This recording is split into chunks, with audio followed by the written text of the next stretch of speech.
বহুত বেছি যদি চুলি সৰি আছে তেনেহ'লে এই অইলটো ব্যৱহাৰ কৰি চাব পাৰে।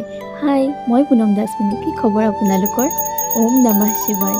পুৱাৰে পৰা উখল মাখল লগাই আছে, সাজি কাচি দিব লাগে। এয়া সৰস্বতীকেইজনীক সাজি কাচি ওলাই দিছোঁ আৰু ইফালে চাদৰৰ ভাঁজ দি আছে। ৰাতিপুৱা অকল চাহ একাপ খাই মই ওলাই আহিলোঁ কামলৈ। মই পিছে এইবাৰ সৰস্বতী পূজা বুলি ওলাই নগ'লোঁ, কিয়নো মোৰ যোৱাটো মাহত বহুত ছুটি আছিলে বোলো এইবাৰ আৰু ছুটি নলওঁ। আৰু এয়া পূজাৰ দিনাখনেই পালোঁ বিশেষ উপহাৰ মোৰ বিশেষজনৰ পৰা। দুপৰীয়া খালোঁ এয়া। শেষৰ পৰা যি আৰম্ভ হয় তাৰ শেষ কেতিয়াও নহয়। কথাখিনিয়ে মন চুই গ'ল। এয়া আছিলে আকৌ নেক্সট ডে মঙলবাৰে। ব্ৰত থাকিলে যে দিনটো কিবা বিশেষ লাগি থাকে নহয়নে? আজি পিছে মই কলপাত নাপালোঁ, কলপাতখন থাকিলে ভাল লাগে।